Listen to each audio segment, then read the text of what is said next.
अस्सलाम वालेकुम नाज़रीन, उम्मीद है आप खैरियत से होंगे।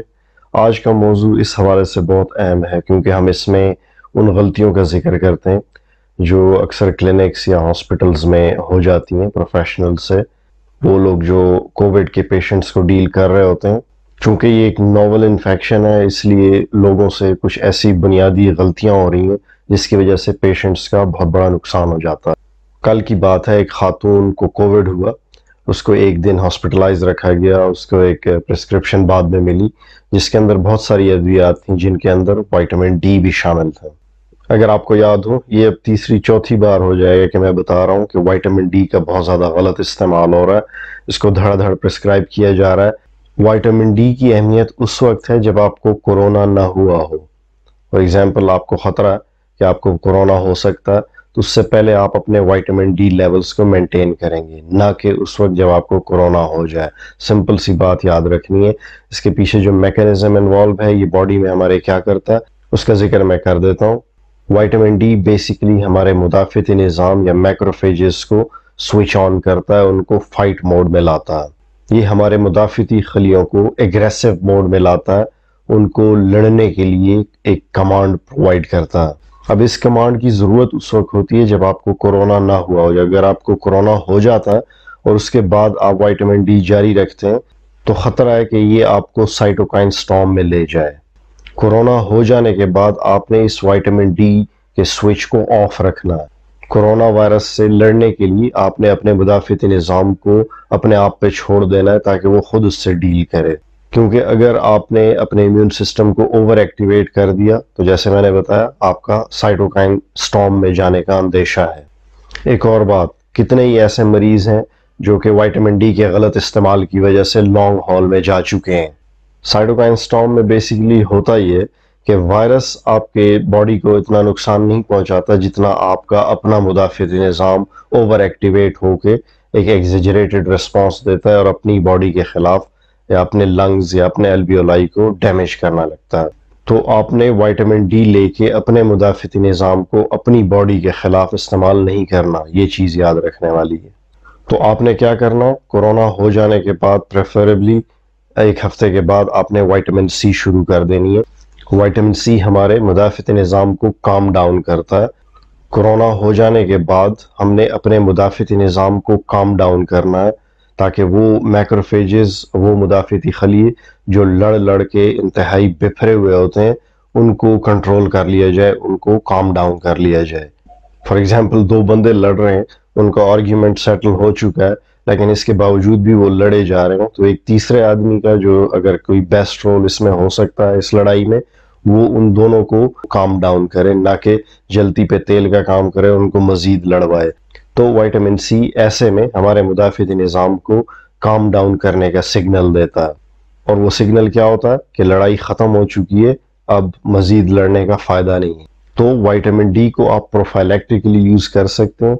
उसकी ख़ास मकदार 25 तक जो है या 20 तक अगर आपके अंदर है, तो रिसर्च ये कहती है कि अगर इसके बाद आपको कोरोना होता है तो आप उसके मुज़र असरात से बच सकते हैं।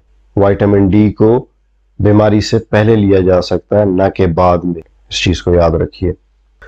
एक और मसले पे बात कर लेते हैं। अगर किसी को कोविड हो जाता है तो जो 5वें से लेकर 10वां दिन होता है वो इंतहाई क्रूशल होता है, इंतहाई अहम टाइम पीरियड होता है, जिसमें आपकी हालत या स्टेबल हो सकती है या फिर आप साइटोकाइन स्टॉर्म की तरफ रुख कर सकते हैं, क्योंकि ये वो पीरियड होता है जब पेशेंट में कॉम्प्लिकेशंस डेवलप हो सकती हैं। तो अगर आप डॉक्टर हैं तो इस स्टेज पे अपने मरीज से ज़रूर ये पूछिए कि आपको पहली अलामात कब आई थी। पहली अलामात भी लोगों में बड़ी अजीब होती हैं, अक्सर लोगों को ये पता नहीं होता कि उनकी ये बीमारी शुरू कब हुई थी। अक्सर कोविड का आगाज़ जिस्मानी थकावट, सुस्ती, हल्के सर दर्द और हल्के बुखार से होता है। अपने बारे में इतनी मालूमात ज़रूर रखिए, क्योंकि अगर आप डॉक्टर के पास जाते हैं तो उसको आप सही से ये बता सकें कि आपको ये तकलीफ़ कब शुरू हुई थी, क्योंकि एक अच्छा डॉक्टर आपको उसी एतबार से फिर ट्रीटमेंट सजेस्ट करता है। क्योंकि शुरू के 5 दिन में अगर आप जाते हैं तो आपकी ट्रीटमेंट और होगी। अगर बाद के 5 दिन में आप जाते हैं, 5वें से 10वें दिन में अगर आप डॉक्टर के पास चले गए हैं तो आपको डिफरेंट तरह की ट्रीटमेंट देगा।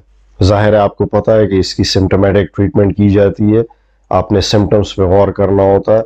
जो सिम्टम्स आपको ज़्यादा बॉदर कर रही हो, तंग कर रही हो, उसी को ज़्यादा एड्रेस किया जाता है, क्योंकि इसके लिए कोई मेडिसिन तो सिरे से है ही नहीं, तो सिम्टोमेटिक ट्रीटमेंट को टारगेट किया जाता है। एक बहुत बड़ी गलती जो डॉक्टर रिपीटेडली कर रहे हैं वो ये है कि जैसे ही कोविड का मरीज उनके पास जाता है, उनको ओरल स्टेरॉइड्स लिख दिए जाते हैं, उनको फौरन प्रिस्क्रिप्शन के अंदर वो स्टेरॉइड्स या प्रेडनिसोलोन लिख देते हैं, जो कि एक गलत प्रैक्टिस है। मैं आपको बताता हूँ वो कैसे। अगर आप कोविड के मरीज की डिजीज फेज को जाने बगैर उसको स्टेरॉइड लिख देंगे तो इससे उसके मुदाफ़िती निज़ाम को बहुत ज़्यादा नुकसान पहुंच सकता है। आप उसके मुदाफ़िती निज़ाम को इनिशियली खुद लड़ने दीजिए।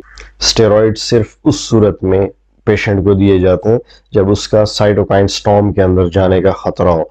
दूसरी सूरत यह है कि अगर आप उसका ब्लड सीपी करवाते हैं, कंप्लीट प्रोफाइल, और उसके अंदर उसका प्लेटलेट काउंट कोविड की वजह से कम आता है, तो प्लेटलेट काउंट को बढ़ाने के लिए भी आप स्टेरॉइड दे सकते हैं, क्योंकि अगर आप देखें कोरोना के पेशेंट्स का प्लेटलेट काउंट भी अक्सर कम हो जाता है। तो आपकी जो प्रिस्क्रिप्शन है उसमें डे 1 से प्रेडनिसोलोन या कॉर्टिकोस्टेरॉइड्स नहीं होने चाहिए। ये एक इंतहाई गलत प्रैक्टिस है जिसको आपने अवॉइड करना है, क्योंकि इससे आप पेशेंट्स का नुकसान कर रहे हैं।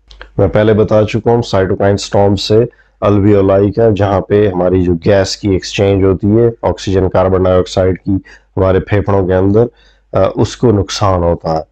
तो अगर आप देखते हैं कि पेशेंट साइटोकाइन स्टॉर्म में जा रहा है, उसका निमोनिया बहुत ज़्यादा बिगड़ रहा है, ARDS की तरफ वो जा रहा है, उसका ख़तरा है कि वो ऑक्सीजन या वेंटिलेटर की तरफ आ जाएगा, उस सूरत में आप ज़रूर उनको स्टेरॉइड्स दें। अगर आपने स्टेरॉइड्स कबल अज़ वक्त दे दिए तो आप पेशेंट के इम्यून सिस्टम को, मुदाफ़िती निज़ाम को बिठा देंगे और यूं उसके मुदाफ़िती निज़ाम को आप बेकार कर देंगे।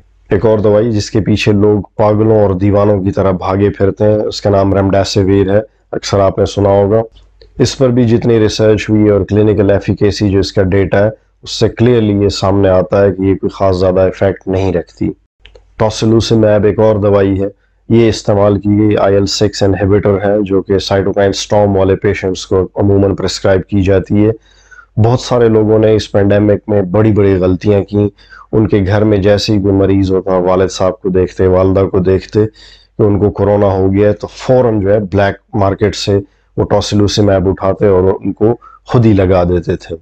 अभी उनके प्यारों का कोरोना टेस्ट रिसेंटली पॉजिटिव हुआ होता था, इसके बावजूद भी वो फौरन उनको टोसिलुजिमैब का इंजेक्शन लगा देते थे, और ये वही इंजेक्शन है जिसको कुछ अर्सा पहले लोगों ने डेथ इंजेक्शन या मौत का इंजेक्शन करार दिया था, और कहा जाता था कि जैसे ही लोग हॉस्पिटल में जाते हैं तो उनको वहाँ पे इंजेक्शन लगा के मार दिया जाता है। वजह ये थी कि उस वक्त डॉक्टर्स को ये पता नहीं था इसको किस स्टेज में लगाना है।